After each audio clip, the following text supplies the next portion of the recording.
ನಮಸ್ಕಾರ ಸ್ನೇಹಿತರೆ. ಇತ್ತೀಚೆಗೆ ಕೇರಳದ ಕೋಟೆಯೂರು ದೇವಸ್ಥಾನ ಅತ್ಯಂತ ಪ್ರಸಿದ್ಧಿಯನ್ನು ಪಡೆದಿದೆ. ಹಾಗಾದರೆ ನಾವು ಕೇರಳದ ಅತ್ಯಂತ ಪವಿತ್ರ ಹಾಗೂ ರಹಸ್ಯಮಯ ಶಿವಕ್ಷೇತ್ರಗಳಲ್ಲಿ ಒಂದಾದ ಕೋಟೆಯೂರು ದೇವಸ್ಥಾನದ ಬಗ್ಗೆ ತಿಳಿದುಕೊಳ್ಳೋಣ. ಈ ಕ್ಷೇತ್ರವನ್ನು ದಕ್ಷಿಣದ ಕಾಶಿ ಅಂತಾರೆ.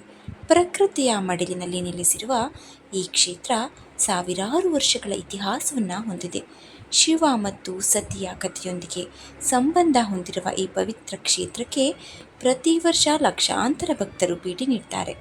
ಹಾಗಾದರೆ ಕೋಟೆಯೂರು ದೇವಸ್ಥಾನದ ಇತಿಹಾಸ, ಪುರಾಣ, ವಿಶೇಷತೆ, ಮಹಿಮೆ ಏನು ಅನ್ನೋದನ್ನು ವಿವರವಾಗಿ ತಿಳ್ಕೊಳ್ಳೋಣ. ನಮಸ್ಕಾರ ಎಲ್ಲರಿಗೂ. ಮಾನು ಮನೋಜ್ ಕನ್ನಡ ಯೂಟ್ಯೂಬ್ ಚಾನಲ್ಗೆ ಸ್ವಾಗತ.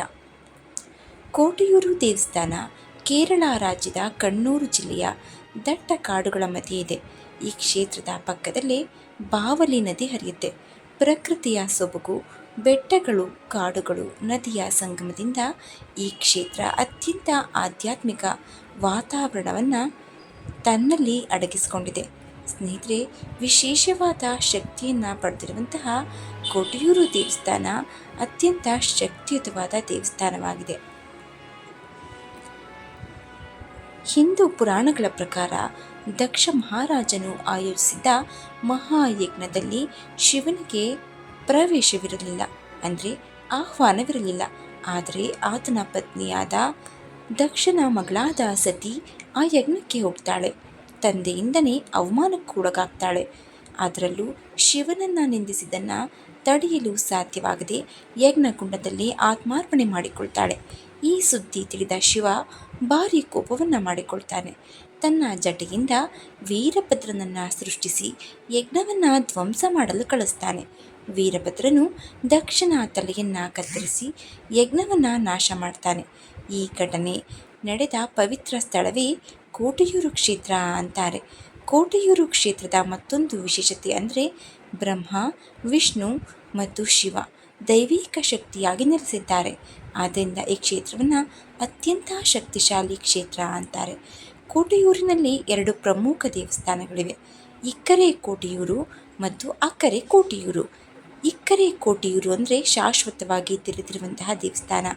ಭಕ್ತರು ವರ್ಷ ಪೂರ್ತಿ ಇಲ್ಲಿ ದರ್ಶನವನ್ನು ಮಾಡಬಹುದು. ಅಕ್ಕರೆ ಕೋಟೆಯೂರು ದೇವಸ್ಥಾನ ಇದು ನದಿಯ ಆಚೆ ಇರುವ ದೇವಸ್ಥಾನ. ಈ ದೇವಸ್ಥಾನವನ್ನು ವರ್ಷದಲ್ಲಿ ಕೇವಲ ವೈಶಾಖ ಮಹೋತ್ಸವದ ಸಮಯದಲ್ಲಿ ಮಾತ್ರ ತೆರೀತಾರೆ. ಇದೇ ಅತ್ಯಂತ ಪವಿತ್ರ ಸ್ಥಳ. ಇನ್ನು ಕೋಟೆಯೂರಿನ ವಿಶೇಷತೆ ಅಂದರೆ ಇಲ್ಲಿ ಸಾಮಾನ್ಯ ದೇವಸ್ಥಾನಗಳಂತೆ ದೊಡ್ಡ ಶಿವಲಿಂಗವಿಲ್ಲ. ಆದರೆ ನದಿಯ ಮಧ್ಯದಲ್ಲಿರುವ ಕಲ್ಲಿನ ಭಾಗವನ್ನೇ ಶಿವನ ಸ್ವರೂಪವಾಗಿ ಪೂಜಿಸಲಾಗುತ್ತೆ. ಇದನ್ನು ಸ್ವಯಂಭೂ ಶಿವಲಿಂಗ ಅಂತಾನೂ ಹೇಳಲಾಗುತ್ತೆ. ಪ್ರತಿ ವರ್ಷ ಮೇ, ಜೂನ್ ತಿಂಗಳಲ್ಲಿ ನಡೆಯುವ ವೈಶಾಖ ಮಹೋತ್ಸವ ಕೋಟೆಯೂರಿನ ಅತ್ಯಂತ ದೊಡ್ಡ ಉತ್ಸವ. ಆದ್ದರಿಂದಾನೇ ಈ ಒಂದು ವೈಶಾಖ ಮಹೋತ್ಸವದಲ್ಲಿ ಜನಸಂದಣಿ ಕೂಡ ತುಂಬಾ ಹೆಚ್ಚಾಗಿರುತ್ತೆ. ಈ ಉತ್ಸವ ಸುಮಾರು 28 ದಿನ ನಡೆಯುತ್ತೆ. ಇದರಲ್ಲಿ ವಿಶೇಷ ಯಜ್ಞಗಳು, ಅಭಿಷೇಕಗಳು, ವೇದ ಪಾರಾಯಣ, ಮಹಾಪೂಜೆಗಳು, ಧಾರ್ಮಿಕ ಕಾರ್ಯಕ್ರಮಗಳು ನಡೆಯುತ್ತೆ. ಈ ಕ್ಷೇತ್ರದಲ್ಲಿ ನಡೆಯುವ ಕೆಲವು ಆಚರಣೆಗಳು ಸಾವಿರಾರು ವರ್ಷಗಳಿಂದ ಬದಲಾಗದೆ ಬಂದಿವೆ. ಪೂಜಾ ವಿಧಾನಗಳು ವೈದಿಕ ಸಂಪ್ರದಾಯ ಪ್ರಕಾರವೇ ನಡೆಯುತ್ತೆ. ಇದರಿಂದಾಗಿ ಕೋಟೆಯೂರು ಕ್ಷೇತ್ರವು ಭಾರತದ ಅತ್ಯಂತ ಪುರಾತನ ಪೂಜಾ ಸಂಪ್ರದಾಯಗಳನ್ನು ಉಳಿಸಿಕೊಂಡಿರುವ ಕ್ಷೇತ್ರ ಅಂತ ಅನ್ನಿಸ್ಕೊಂಡಿದೆ. ಕಾಶಿಯಲ್ಲಿ ಶಿವನ ಸಾನ್ನಿಧ್ಯ ಇರುವಂತೆ ಕೋಟೆಯೂರಿನಲ್ಲಿಯೂ ಶಿವನ ವಿಶೇಷ ಅನುಗ್ರಹವಿದೆ. ಆದ್ದರಿಂದ ಭಕ್ತ ಈ ಕ್ಷೇತ್ರವನ್ನು ದಕ್ಷಿಣದ ಕಾಶಿ ಅಂತ ಕರೀತಾರೆ. ಇನ್ನು ಕೋಟೆಯೂರು ಕ್ಷೇತ್ರದಲ್ಲಿ ಭಕ್ತಿಯಿಂದ ಪೂಜೆ ಸಲ್ಲಿಸಿದ್ರೆ ಪಾಪಗಳ ನಿವಾರಣೆಯಾಗುತ್ತೆ, ಸಮಸ್ಯೆಗಳು ಕಡಿಮೆಯಾಗುತ್ತೆ, ಆರೋಗ್ಯ ಸುಧಾರಣೆಯಾಗುತ್ತೆ, ಮನಃಶಾಂತಿ ದೊರೆಸಿ ಶಿವನ ಕೃಪೆ ಪಾತ್ರರಾಗಬಹುದು. ಕೇರಳದ ಕೋಟೆಯೂರು ದೇವಸ್ಥಾನ ಕೇವಲ ಒಂದು ದೇವಾಲಯವಲ್ಲ, ಇದು ಶಿವ, ಸತಿ ಮತ್ತು ದಕ್ಷಯಜ್ಞದ ಪುರಾಣದೊಂದಿಗೆ ಸಂಬಂಧ ಹೊಂದಿರುವ ಅತ್ಯಂತ ಪವಿತ್ರ ಕ್ಷೇತ್ರ. ಪ್ರಕೃತಿಯ ಮಡಿಲಿನಲ್ಲಿ ನೆಲೆಸಿರುವ ಈ ಕ್ಷೇತ್ರ ಆಧ್ಯಾತ್ಮಿಕ ಶಕ್ತಿ, ಪುರಾಣದ ಇತಿಹಾಸ, ಭಕ್ತಿಯ ಸಂಗಮವಾಗಿದೆ. ಒಮ್ಮೆ ಈ ಪವಿತ್ರ ಕ್ಷೇತ್ರಕ್ಕೆ ಭೇಟಿ ನೀಡಿ ಶಿವನ ದಿವ್ಯ ಅನುಗ್ರಹವನ್ನು ಪಡೆಯಿರಿ. ಓಂ ನಮಃ ಶಿವಾಯ.